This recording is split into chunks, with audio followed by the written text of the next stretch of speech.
नमस्कार दोस्तों आज की वीडियो में हम क्लास 8 सामाजिक विज्ञान हमारे अति थर्ड भाग फर्स्ट का चैप्टर नंबर 6 बुनकर लोहा बनाने वाले और फैक्ट्री मालिक के बारे में पढ़ेंगे। इससे पहले वाली वीडियो में मैंने चैप्टर नंबर 5 के बारे में डिस्कस किया था। अगर आपने चैप्टर नंबर 5 नहीं देखा तो इस वीडियो के डिस्क्रिप्शन में उसका लिंक है, जहाँ से जाकर के आप चैप्टर 5 देख सकते हैं। तो आइए दोस्तों, आज की वीडियो और अध्याय नंबर 6 बुनकर लोहा बनाने वाले और फैक्ट्री मालिक के बारे में पढ़ते हैं।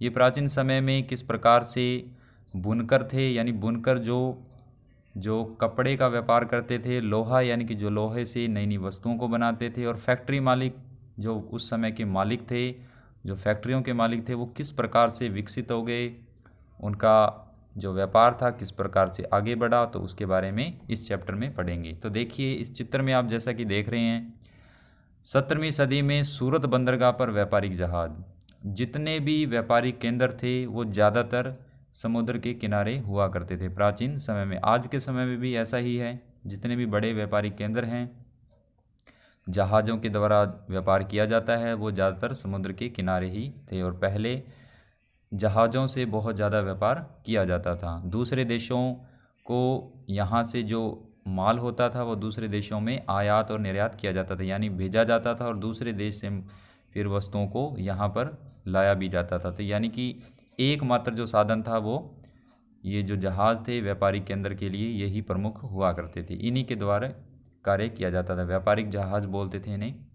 तो देखिए, भारत के पश्चिमी तट पर गुजरात स्थित सूरत हिंद महासागर के रास्ते होने वाले व्यापार के सबसे महत्वपूर्ण बंदरगाहों में से एक था सूरत बंदरगाह, जो कि गुजरात में है, अभी भी है, और ये व्यापार के लिए व्यापारिक दृष्टि से उस समय का सबसे महत्वपूर्ण बंदरगाह था। और उसके बाद देखिए, ज़्यादा जो व्यापार हुआ था, यानी कि व्यापारिक जो क्रांति थी वो अंग्रेज़ों के समय ब्रिटिश काल में थी, और उसके बाद डच और ब्रिटिश व्यापारिक जहाज़ 17वीं सदी की शुरुआत में से ही इस बंदरगाह का इस्तेमाल करने लगे। यानी एक तो डच और एक अंग्रेज़।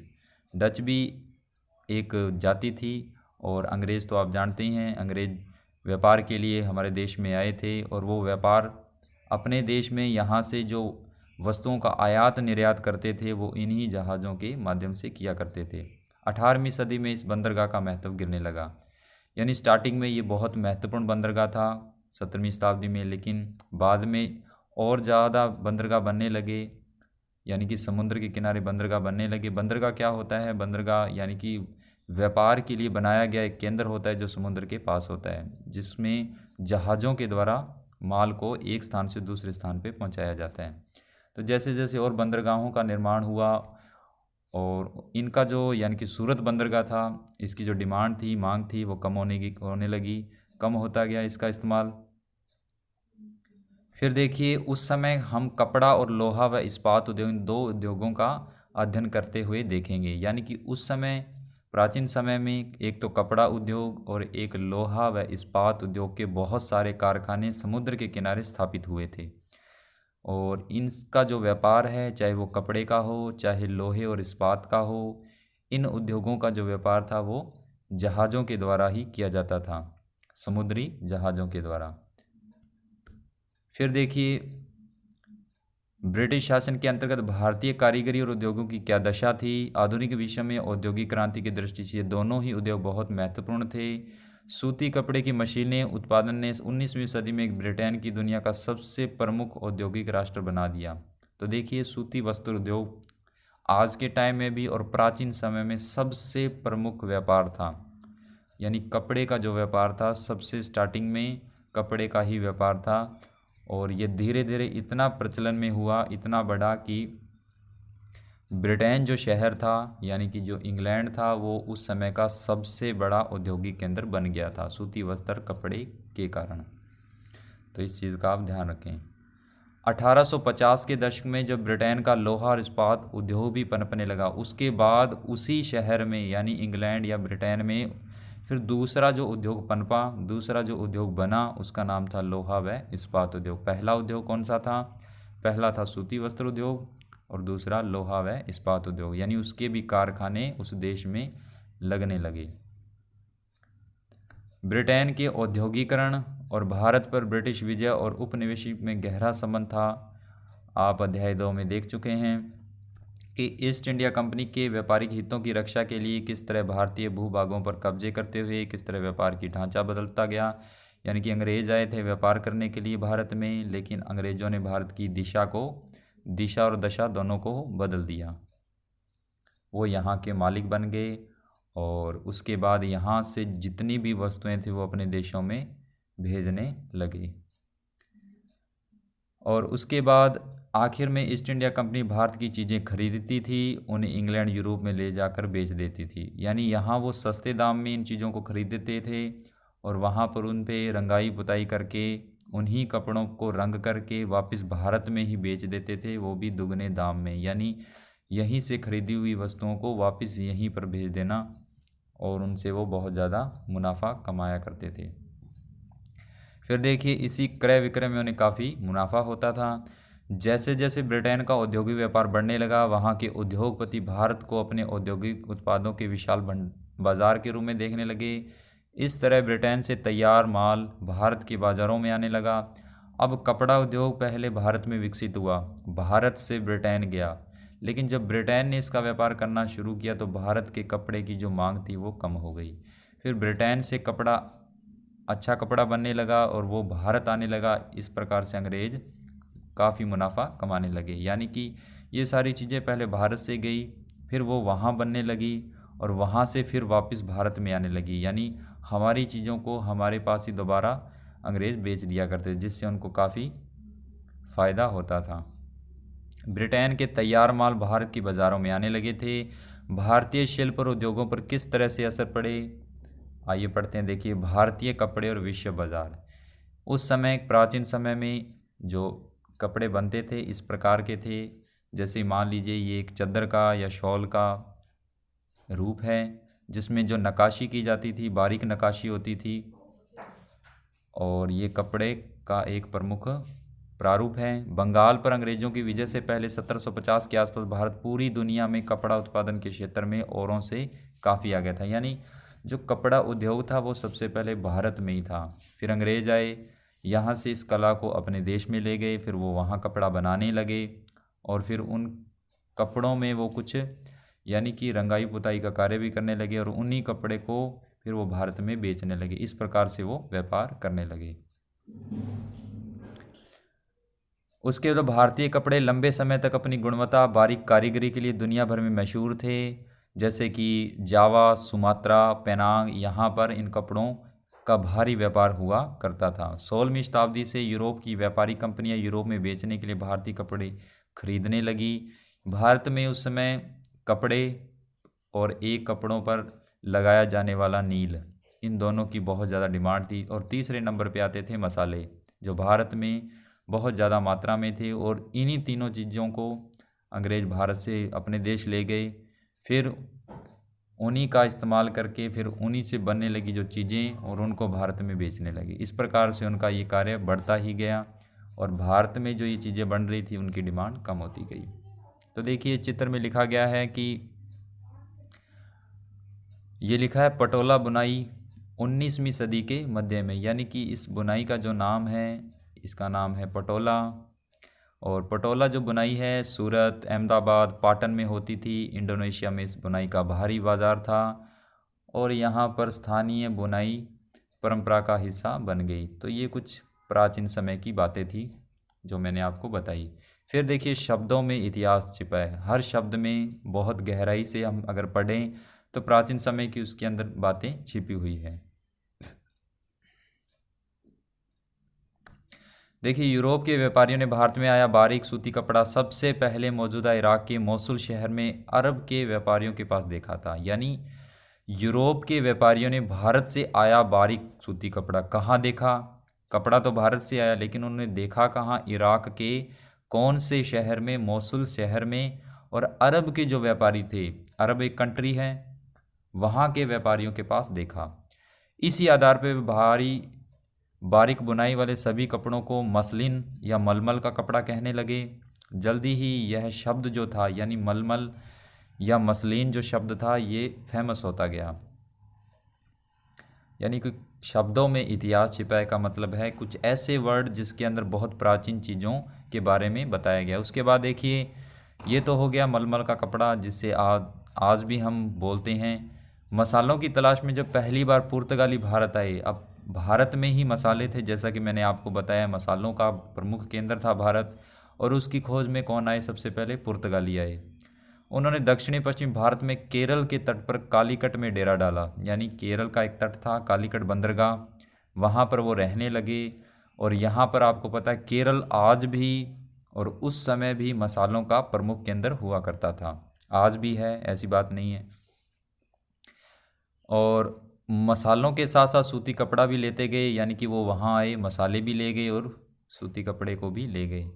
कालीकट से निकले शब्द को कैलिको कहने लगे, बाद में हर तरह के सूती कपड़े को कैलिको कहा जाने लगा, यानी कि कुछ वर्ड जो अंग्रेज़ों ने बनाए हैं। ऐसे बहुत सारे शब्द हैं जो पश्चिमी बाज़ारों में भारतीय कपड़ों की लोकप्रियता की कहानी कहते हैं। ये कुछ इंपॉर्टेंट शब्द थे। फिर देखिए वही के मुताबिक उस साल कपड़े के 5,089 यानी 5,89,000 थानों पर ऑर्डर मिला था। यदि आप इसी बही के पन्नों को पलटते हैं तो आपको पता चलता है कि सूती और रेशमी कपड़ों की 98 किस्मों का जिक्र किया गया, यानी उस समय टोटल 98 किस्म जो थी वो प्रचलित थी। फिर देखिए यूरोपीय व्यापारी जिन्हें पीस गुड्स कहते थे, और जो आम तौर पर 20 गज लंबा और 1 गज चौड़ा थान होता था, यानी कपड़े की लंबाई बताई गई। ये देखिए कुछ बारीकी में लिखा गया है। इसमें क्या लिखा गया है? ये एक बही खाता है, बही का एक पन्ना है जिसके अंदर हर चीज़ की डिटेल लिखी गई है। जैसे कि चित्र 3 में कहा गया ईस्ट इंडिया कंपनी की ऑर्डर बही एक पन्ना, यानी कि उन्होंने कौन कौन सी किन किन चीज़ों के ऑर्डर दिए उसकी डिटेल इसमें लिखी गई है। किस तरह की चीज़ की कीमत लंदन में ही तय कर दी गई। सामान मंगाने के लिए कंपनी को 2 साल पहले ऑर्डर देने पड़ते थे। ऑर्डर को भारत भेजने, ज़रूरी कपड़े बनवाने, उन्हें वापस भिजवाने में बहुत ही लंबा समय लग गया। बाद में कपड़े लंदन पहुंचते थे, उनकी नीलामी होती थी। ये देखिए क्या लिखा है कि जामदानी बुवाई यानी कि बुनाई 20वीं सदी के शुरुआत में, यानी कि बुनाई का एक प्रकार है ये। उस समय किस प्रकार से बुना जाता था, किसी भी चादर को, किसी भी दरी को किस प्रकार से बुनाई की जाती थी। फिर इसमें बढ़ते हैं कि थोक में जिन कपड़ों का ऑर्डर दिया जाता था उन्हें छापेदारी सूती कपड़े भी शामिल थे। व्यापारी शिड्स, कोसा या बंडाना कहते थे उन्हें। क्या आप जानते हैं कि अंग्रेजी का शिड्स शब्द कहाँ से है? जी हाँ, यह हिंदी के छींट शब्द से निकला है। छींट रंगीन फूल पत्तियों वाले छोटे छाप के कपड़े को कहा जाता है। 1680 के दशक में इंग्लैंड और यूरोप में इन कपड़ों की मांग बहुत बढ़ गई थी, यानी कि जो फूलदार कपड़े थे, जैसे कि इस चित्र में आप देख रहे हैं छोटे छोटे फूलों का आकार दिया गया, इस प्रकार के कपड़ों की मांग उस समय बहुत बढ़ गई थी। जामदानी एक तरह का बारीक मलमल होता है। जिस तरह करघे में सजावटी चिन्ह बुने जाते हैं उस तरह स्लेटी और सफ़ेद होता है। आमतौर पर सूती और सोने के धागों पर इस्तेमाल किया जाता था, जो इस चित्र में दिखाई दे रहा है। बंगाल में स्थित ढाका संयुक्त प्रांत, जो वर्तमान के उत्तर प्रदेश के लखनऊ में इसके व्यापारिक केंद्र हैं।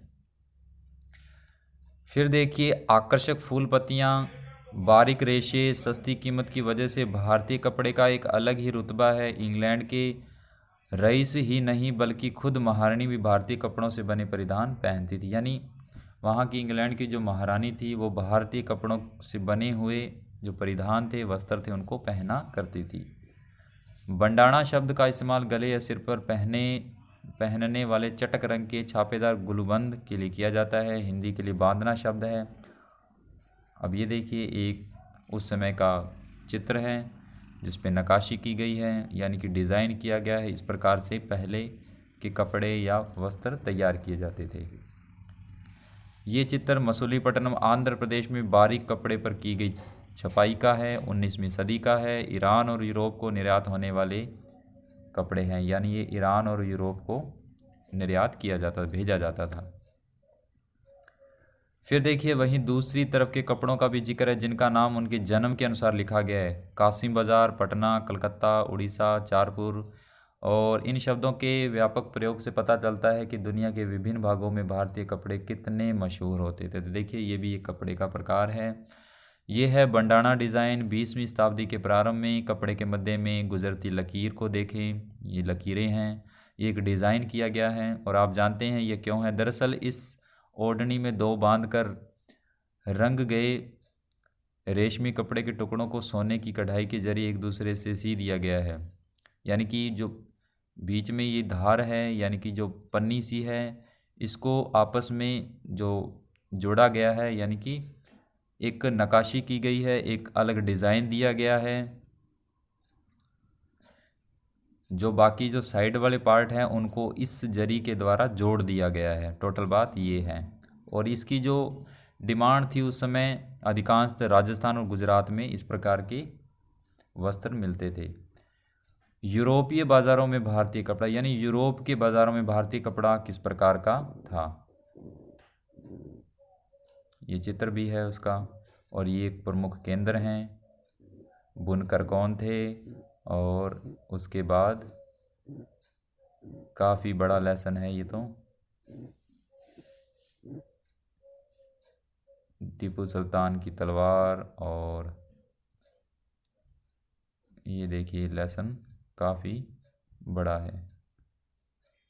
कारखानों का उदय, काफ़ी बड़ा लेसन है।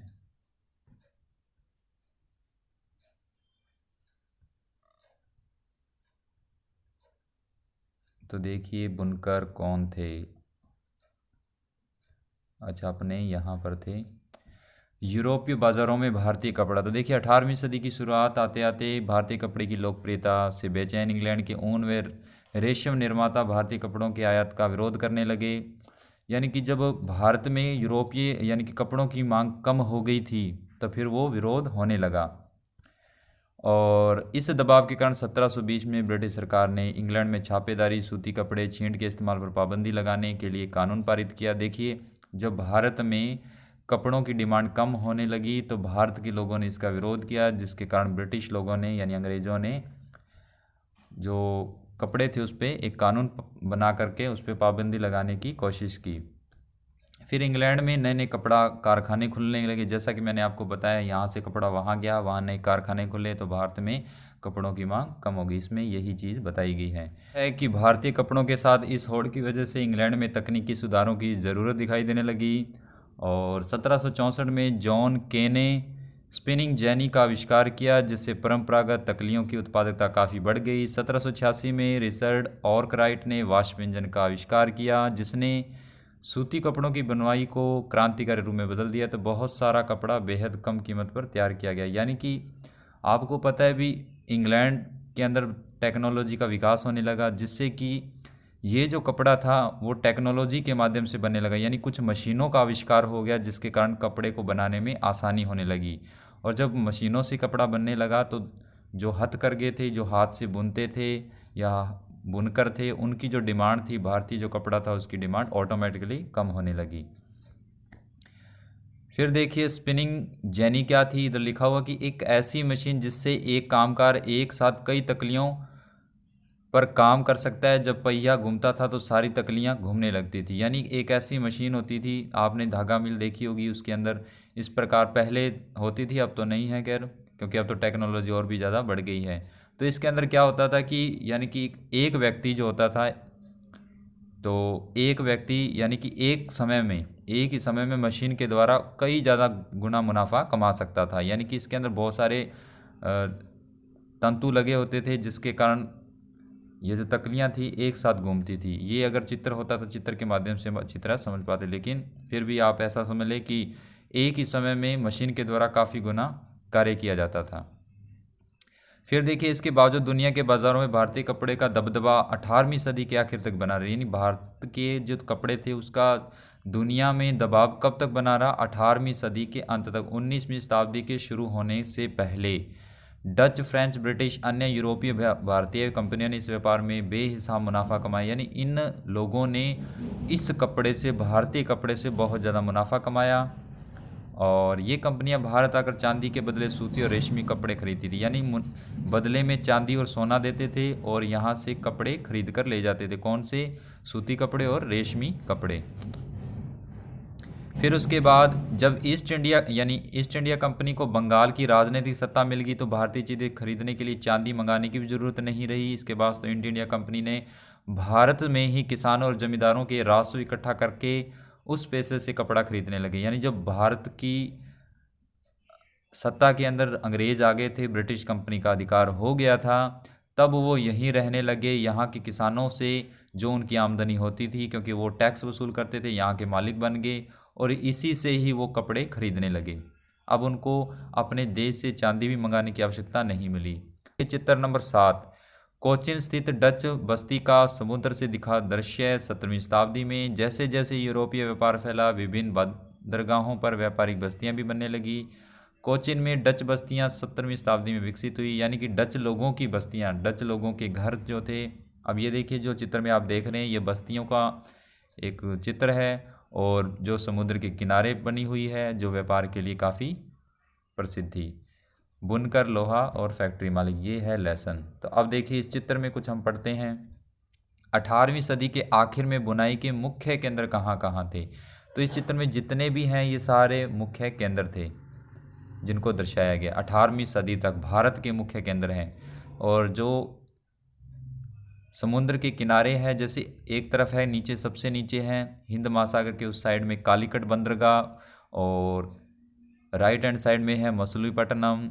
ये उस समय के कुछ बहुत ही इम्पोर्टेंट बंदरगाह थे। जो ये आप नीले रंग का देख रहे हैं, ये समुद्र है। ये समुद्र के जितने भी किनारे बंदरगाह थे, ये सारे व्यापार की दृष्टि से बहुत ही इम्पोर्टेंट थे। चित्र 8 में दिखाया गया है कि 19वीं सदी के प्रारंभ में कपड़ा उत्पादन 4 क्षेत्रों में केंद्रित था। बंगाल सबसे महत्वपूर्ण था और एक डेल्टा था। जैसे कि इसमें देख लीजिए, जो स्टार हैं वो सफ़ेद, और इसके जो डेल्टा बना हुआ है वो सिल्क कपड़े के लिए, जो ये वाइट में लिखा हुआ है, ये उन चीज़ों को दर्शाते हैं। यानी कौन कौन से केंद्र किस चीज़ के थे, किस कपड़े के थे। सफ़ेद कपड़े के कौन से थे, सिल्क के कपड़े के कौन से थे, धारीदार कपड़े के कौन से थे, और शिट जो कपड़ा था यानी छींटदारी कपड़ा जो था, जिन पे नक्काशी की जाती थी, उनके प्रमुख केंद्र कौन कौन से थे। तो इस छोटे से वाइट, यानी कि इसमें हम देख रहे हैं, ये जो छोटा सा वाइट है, इसमें ये चीज़ें बताई गई है। फिर देखिए,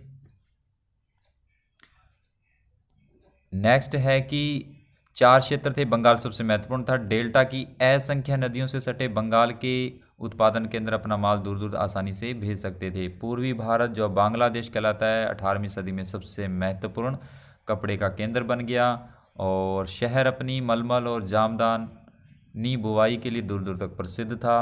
तो ये चीज़ें इसमें बताई गई है। पश्चिमी तट पर मुख्य बुनाई केंद्र गुजरात में स्थित था। कोरोमंडल तट के साथ साथ सूती कपड़ा भी महत्वपूर्ण था।